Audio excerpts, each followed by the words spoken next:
Donald Trump बातचीत के लिए गिड़गिड़ा रहे हैं और जो गड्ढा वो ईरान के लिए खोद रहे थे, उस गड्ढे में इस वक्त में वो गर्दन तक फंसे हुए हैं। जेडी वेंस, इस वक्त में खबर यह है, जेडी वेंस, तस्वीरें मैं आपको दिखाने वाला हूं, अमेरिका के राष्ट्रपति, उपराष्ट्रपति वो पहुंच गए हैं, लेकिन ईरान नहीं गया है। और दूसरी तरफ इस वक्त में जब ये खबर मैं आपको पहुंचा रहा हूं रिकॉर्ड करके, इस वक्त में पाकिस्तान के गृह मंत्री वो पहुंचे हैं ईरानी दूतावास के अंदर, और जो बॉडी लैंग्वेज है वो बहुत हद तक बता रही है कि पाकिस्तान वो किस तरीके से पैर पकड़ने के लिए भी तैयार है कि किसी तरीके से ईरान आ जाए, वरना उसकी बहुत भारी बेइज्जती हो जाएगी। अब ईरान पहुंचेगा या नहीं पहुंचेगा, इस पर बात करेंगे।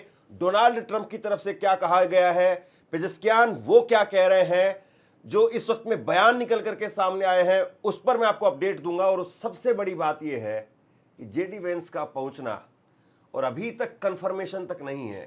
पूरी दुनिया में मैसेज साफ है कि वाकई अमेरिका की साख गर्त में जा चुकी है, वरना अमेरिका की एक फूंक से घास जलती थी। लेकिन आप देखिए कि क्या हालात हो गए हैं। सबसे पहले ये तस्वीर देखिए, और ये तस्वीर मुझे लगता है कि अपने आप में बहुत कुछ बयां करती है। ये तस्वीर निकल करके सामने आई है पाकिस्तान से, और पाकिस्तान के गृह मंत्री यहां पर कुर्ते पैजामे में, पाकिस्तान के गृह मंत्री मोहसिन नकवी वो आपको नजर आ रहे हैं। इन्होंने ईरानी दूतावास का दौरा किया है, ईरानी दूतावास में बैठे हुए हैं, और राजदूत रेजा अमीरी के साथ में उनकी ये बातचीत हो रही है। और यूएस के साथ में दूसरे दौर की बातचीत के लिए तमाम इंतजामात और उसके साथ साथ तनाव किस तरीके से कम किए जाएं, मुझे लग रहा है कि यहाँ पर वो आ करके अपनी तरफ से और ये दिखाने बताने की कोशिश कर रहे हैं कि आप किसी तरीके से बोलिए, मैसेज कन्वे करिए, वहाँ पर मुज्तबा खामनेई साहब से बात करिए, किसी भी तरीके से कहिए कि अगर पेजेस्कियान साहब नहीं आना चाहते हैं तब कोई बात नहीं, अगर मोहम्मद गालिबाफ साहब नहीं आना चाहते हैं कोई बात नहीं, लेकिन एक डेलीगेशन, किसी भी तरीके से एक डेलीगेशन यहां पर भेज दीजिए। देखिए, दो बातें यहां पर आप समझिए। पिछली बार यह कहा जा रहा था, कुछ खबरें निकल करके सामने आई थी कि अमेरिका वो जो डेलीगेशन आया था ईरान से, उसको उड़ा देने की फिराक में था, कि वो जो जहाज जो ईरान से आया है, जिस जहाज के अंदर मोहम्मद गालिबाफ साहब थे, जिस जहाज में विदेश मंत्री अब्बास अरागची थे और उनके साथ में 72 लोगों का एक डेलीगेशन था, उस जहाज को उड़ाने की बात अमेरिका के अंदर चल रही थी। बहुत सारे लोगों ने बाकायदा इसको लेकर के आर्टिकल लिखे, ये अमेरिका की सोच थी। लेकिन आप सोचिए कि वो ईरान अब इनको किस तरीके से मजबूर कर रहा है, ये इस वक्त की बड़ी खबर है। और खबर यह भी है कि आसिम मुनीर ने पर्सनली फोन पर बात की है डोनाल्ड ट्रंप से, और डोनाल्ड ट्रंप को साफ कहा है कि जब तक आप नाकेबंदी नहीं खोलेंगे, फाटक नहीं खोलेंगे, तब तक वहां से गाड़ी की चाबी नहीं घूमेगी, गाड़ी वहां से नहीं चलेगी। ये मान लीजिए मेरी बात को। खबर आप अपनी स्क्रीन पर देखिए। डोनाल्ड ट्रंप ने पाकिस्तानी आर्मी चीफ से बात की है। आसिम मुनीर बोले, होर्मुज पर नाकेबंदी रही तो बातचीत मुश्किल है। ट्रंप बोले, सोचूंगा। अमेरिकी राष्ट्रपति ट्रंप ने पाकिस्तान के आर्मी चीफ आसिम मुनीर से फोन पर बात की है। एक पाकिस्तानी सुरक्षा सूत्र के मुताबिक ट्रंप ने कहा है कि वे होर्मुज पर लगे ब्लॉकेड को लेकर के उठाई गई चिंताओं पर विचार करेंगे। यानी मैसेज बहुत साफ है कि अगर ईरान को बुलाना है तो आपको फाटक खोलना पड़ेगा, इसके अलावा दूसरा कोई चारा नहीं है। फाटक जब तक बंद रहेगा तब तक ईरान वहां से उठेगा भी नहीं, हिलेगा भी नहीं, यह बिल्कुल साफ कर दिया गया है। और मुनीर ने भी बता दिया है कि भैया कल को मेरी गर्दन आकर के मत पकड़ना कि तुमको इतना काम दिया था, तुमसे इतना काम नहीं हो पाया, तुमने ये क्यों नहीं किया, तुमने ये क्यों नहीं किया। कल को मेरी गर्दन आकर के मत पकड़ना मालिक, मैं बता रहा हूं आपको, ये काम नहीं करेंगे तो वो वहां से चलेंगे नहीं। बहुत जिद्दी आदमी है वो, बहुत जज्बाती आदमी है। और मैं आपको बता रहा हूं, लगातार जो रिपोर्ट सामने आ रही है, मैंने ईरान से एक एक्सपर्ट के साथ में इससे पहले बात भी की है, उन्होंने कहा कि ईरान की जो आवाम के जज्बात हैं वो सरासर इस बात के खिलाफ हैं कि स्टेट ऑफ होर्मुज को खोला जाए। ईरान की आवाम के जज्बात हैं कि अमेरिका को घुटने पर लाया जाए। ईरान की आवाम के जज्बात हैं कि स्टेट ऑफ हुर्मुज को जब तक हमारी शर्तें नहीं मानी जाती हैं तब तक किसी भी कीमत पर नहीं खोला जाए। और ईरान की आवाम कुछ इस कदर नाराज हो गई स्टेट ऑफ हुर्मुज को खोले जाने के बाद में अब्बास अरागची को लेकर के भी, कि उसके बाद में डैमेज कंट्रोल करना पड़ा। गालिबफ साहब को पहली बार इस जंग में, 50 दिनों की जंग में 1 घंटे से ज्यादा का एक इंटरव्यू दे करके लोगों को मैसेज देना पड़ा। उन्होंने कहा कि जो बातें डोनाल्ड ट्रंप की तरफ से कही गई है वो सरासर गलत है। देखिए, 2 बातें आप समझिए। रणनीति बहुत जरूरी है और रणनीति में कई बार अपने आप को आगे दिखाने के लिए 2 कदम पीछे लेने पड़ते हैं। और ईरान ने जिस तरीके से होर्मुज को खोला वो अमेरिका को एक्सपोज करना चाहता था, लेकिन वहां की आवाम जो है इस बात को लेकर के तुनक गई। लेकिन अब स्थिति वहां पर कंट्रोल में है। लेकिन अब यह कहा जा रहा है कि अगर बगैर ब्लॉकेड के अगर ईरान जाता है तो फिर एक मैसेज गलत जाएगा। इसीलिए ईरान ने इस बात को लेकर के शर्त लगा दी है कि बातचीत के लिए हम तभी यहां से निकलेंगे जब ब्लॉकेड खुलेगा, वरना आप बैठे रहिए। यह इस वक्त की सबसे बड़ी खबर है। अब एक इंटरव्यू दिया है डोनाल्ड ट्रंप ने, न्यूयॉर्क पोस्ट से उन्होंने एक इंटरव्यू दिया है और इसमें उन्होंने कहा है कि वाइस प्रेसिडेंट जेडी वेंस और ईरान के साथ बातचीत के लिए यूएस डेलीगेशन पाकिस्तान जा रहा है और कुछ ही घंटे में वो वहां पर पहुंच जाएंगे। अगर कामयाबी मिली तो वह सीनियर नेताओं से मिलने के लिए तैयार हैं, ईरान के सीनियर नेताओं से मिलने के लिए तैयार हैं। अब बताइए, दुनिया में कोई उदाहरण है कहीं पर इससे ज्यादा पलटने का? डोनाल्ड ट्रंप ये कह रहे हैं कि एक बार वहां पर बातचीत ठीक हो जाए उसके बाद में मैं खुद जाकर के ईरान के सीनियर नेताओं से मुलाकात करूंगा। ये आदमी इस वक्त में किसी भी तरीके से इस जंग को खत्म करवाने पर आमादा है कि कैसे भी करके जंग खत्म हो जाए। और बड़ी बात मैं आपको ये बता रहा हूं, 60 दिनों का सीज फायर चाहते हैं डोनाल्ड ट्रंप। ये 15-15 दिनों का जो किस्तों में सीज फायर दे रहे हैं, अपने आप से दे रहे हैं।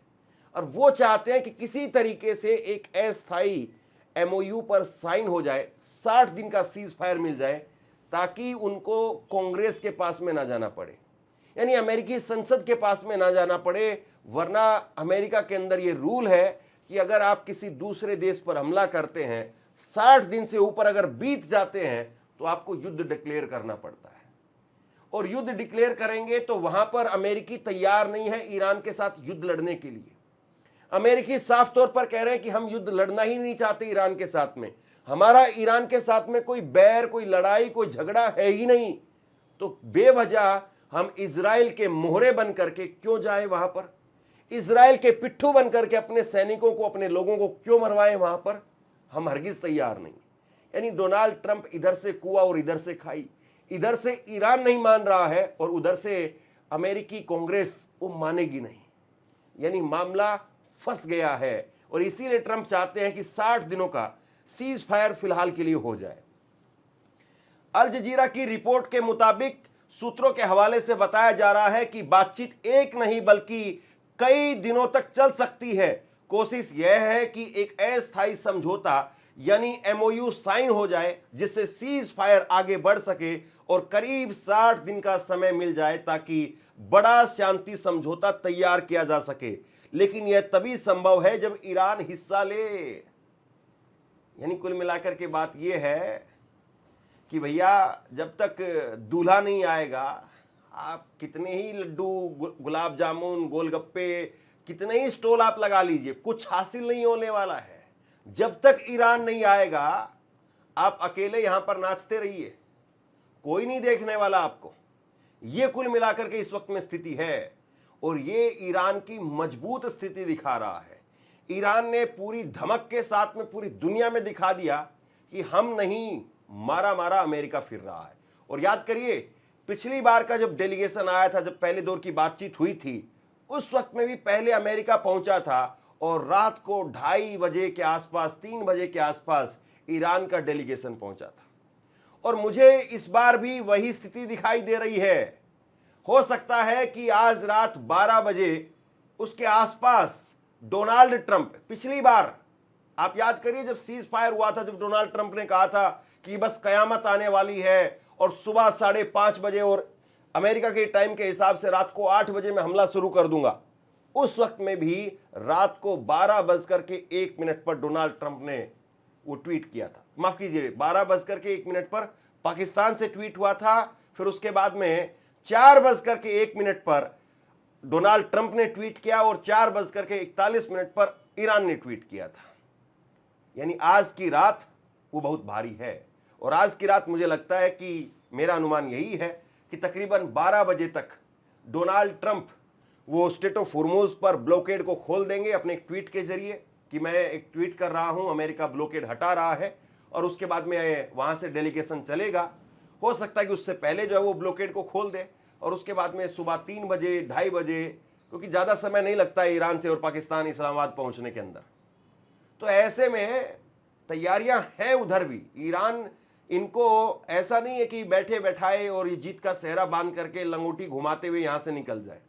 ईरान ऐसे जाने भी नहीं देगा इनको, लेकिन ईरान खाली पीली आकर के बैठेगा भी नहीं। और ईरान बिल्कुल साफ कह रहा है कि जब तक ये नहीं होगा तब तक हम चलेंगे भी नहीं वहां से। तो ये इस वक्त में खबरें आप देखिए। ट्रंप कह रहे हैं कि ईरान से आज पाकिस्तान में डील साइन होगी। ट्रंप का दावा है कि ईरान के साथ में आज पाकिस्तान में डील साइन हो सकती है। उन्होंने फॉक्स न्यूज को दिए इंटरव्यू में कहा है कि आज समझौता हो सकता है। और इससे पहले न्यूयॉर्क पोस्ट को दिए इंटरव्यू में ट्रंप ने बताया था कि जेडी वेंस समेत बाकी के डेलीगेशन के जो लोग हैं वो इस्लामाबाद पहुंच रहे हैं और कुछ घंटों में पहुंच जाएंगे।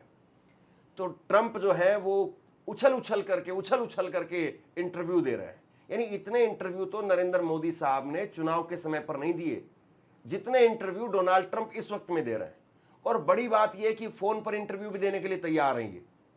यानी अमेरिका का राष्ट्रपति यहां पर पार्षद इंटरव्यू ना दे फोन पर, पार्षद भी कहेगा कैमरामैन को भेजो जरा, मैंने जैकेट जो सिलवा करके रखी हुई किस दिन काम आएगी। बगैर वो जो कैमरामैन के, बगैर टीम के, बगैर रिपोर्टर के यहां पर पार्षद इंटरव्यू नहीं देता है। वहां पर राष्ट्रपति जो फोन पर इंटरव्यू देने के लिए तैयार बैठे हैं, और फोन पर भी कई कई मिनटों का, यानी आधे घंटे का इंटरव्यू उनका फोन पर हो जा रहा है। कमाल है साहब, इतनी आफत आई हुई है ऐसे। और ऐसे में ईरान के राष्ट्रपति पेजेस्कियान वो क्या कह रहे हैं आप अपनी स्क्रीन पर देखिए। ईरानी राष्ट्रपति बोले सम्मान और समझदारी के साथ में युद्ध खत्म करेंगे।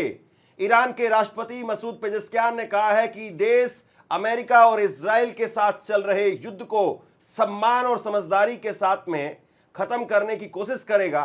तेहरान में कार्यक्रम में के दौरान उन्होंने कहा कि ईरान मौजूदा हालात को बुद्धिमत्ता और संतुलन के साथ में संभाल रहा है। पेजेस्कियान ने जोर देकर के कहा कि युद्ध खत्म करते समय राष्ट्रीय सम्मान बनाए रखना सबसे अहम होगा। उन्होंने कहा कि कठिन परिस्थितियों में सूझबूझ और रणनीतिक फैसलों के जरिए आगे बढ़ना जरूरी है ताकि देश सुरक्षित तरीके से इस स्थिति से बाहर निकल सके। एक बात आपको समझ में आ रही है, ईरान पहले दिन से इस बात को कह रहा है कि भैया हमारी एक बात उसकी पुड़िया बना करके अपनी जेब में डाल लीजिए, और वो बात यह है कि हम झुकेंगे नहीं, वो बात यह है कि हम कॉम्प्रोमाइज नहीं करेंगे, वो बात यह है कि हम किसी भी तरीके से अपने देश के साथ में गद्दारी या फिर अपने देश के सम्मान के साथ में समझौता नहीं करेंगे। हम मर जाएंगे, मिट जाएंगे, शहादत दे देंगे, जो भी चाहते हो आप सब कुछ कर देंगे, लेकिन सम्मान के साथ में समझौता नहीं होगा। यह बात ईरान पहले दिन से कह रहा है, और ईरान कह रहा है कि जब भी आपको हमारी गहराई के बारे में देखना हो, उस पुड़िया को खोलना, और वो पुड़िया खोल करके उस पर्ची को खोल करके पढ़ लेना, समझ में आ जाएगा। और ये बात देखिए समझ में आ भी रही है। अयतुल्ला अली खामेनेई, उन्होंने शहादत दे दी साहब, लेकिन बंकर में जाकर के नहीं छुप करके बैठे, वरना वो कुछ भी कर सकते थे। और बाकी के देखिए अभी भी कुछ तस्वीरें जो सामने आई, पेजेस्कियान मोटरसाइकिल के ऊपर घूमते रहते हैं।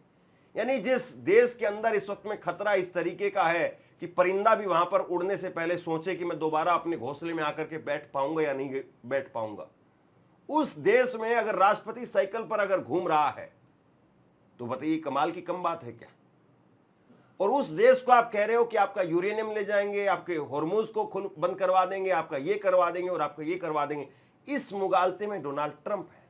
डोनाल्ड ट्रंप, उनके बारे में जो है वो ये कहा जाता है कि उनको लगता है कि हम डराएंगे, धमकाएंगे, बड़े नुकसान का खतरा दिखाएंगे, जैसे एक हर व्यापारी के अंदर एक गुण होता है, व्यापारी कभी भी अपनी चीज को आपको फायदा बता करके नहीं बेचता है। व्यापारी कभी आपको ये नहीं कहता है कि आप ये फोन ले लीजिए, आपको ये फायदा हो जाएगा। व्यापारी, अगर कोई सही व्यापारी होगा जिसको कोई अपना सामान सही तरीके से बेचना है, वो ये कहेगा कि इस फोन को ले लीजिए, अगले महीने इसके रेट बढ़ने वाले हैं। यानी ये फोन अगर अभी आपने नहीं खरीदा तो आपका इतने का नुकसान हो जाएगा। व्यापारी हमेशा डर दिखा करके अपना सामान बेचता है, और डोनाल्ड ट्रंप वही व्यापारी हैं साहब। वो राष्ट्रपति बाद में, व्यापारी पहले हैं। वो पहले भी ऐसे ही थे और आज की तारीख में भी ऐसे ही। और उनको लगता है उस शख्स ने, डोनाल्ड ट्रंप ने पूरी उम्र सिर्फ और सिर्फ डील क्रैक करने का काम किया है। वो एक ब्रोकर की हैसियत से ही तो यहां तक पहुंचे हैं साहब। और जो आज की तारीख में स्टीव विटकॉफ आ रहे हैं, अमेरिका के विशेष दूत जेडी वेंस के साथ में, वो कोई वॉर एक्सपर्ट थोड़ी ना है। वो डोनाल्ड ट्रंप के साथ में बताया जाता है कि जब डोनाल्ड ट्रंप प्रॉपर्टी का काम करते थे, प्रॉपर्टी डीलर का काम करते थे, तो उस वक्त से, उस जमाने से उनके साथी हैं, दोस्त हैं। तो कुल मिलाकर के डोनाल्ड ट्रंप अपने पैंतरे दिखा रहे हैं, लेकिन ऐसा लगता है कि इस बार ऊंट जो है वो पहाड़ के नीचे आ गया है। अब कैसे यहां से बचेगा, कैसे यहां से क्या आगे का रास्ता निकलेगा, इंतजार इसी बात का है। आज की रात बहुत भारी रात है, और आज की रात अगर ईरान नहीं आया और कल का सूरज अगर निकल गया तो अमेरिका की बहुत फजीयत होने वाली है। तो आज की रात कुल मिलाकर के बहुत लंबी रात है, इंतजार करिए। आज की रात बहुत सारे पर्दे गिरेंगे और बहुत सारे पर्दे उठेंगे। शेयर कीजिए इस खबर को, लगातार मेरी नज़र बनी हुई है, जैसे जो भी अपडेट निकल करके सामने आता है आप तक पहुंचाने की कोशिश है। इस वीडियो को लाइक जरूर करिए, चैनल को सब्सक्राइब कीजिए, और साथ ही अगर आपको मेरा काम पसंद आता है तो नीचे थैंक्स बटन का उपयोग करके आर्थिक तौर पर हमें मदद भी जरूर करिए। शुक्रिया, थैंक यू।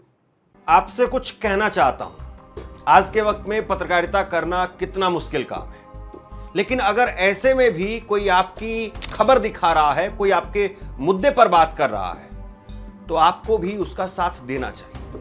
अगर आपको लगता है कि मेरी पत्रकारिता सही है, मैं आपके लिए आपकी खबर वो दिखा रहा हूं, तो ऐसे में आप मेरा सहयोग कीजिए। आप इस वीडियो को जब लाइक करेंगे तो लाइक के साथ में ही एक थैंक्स का बटन आपको दिखाई देगा।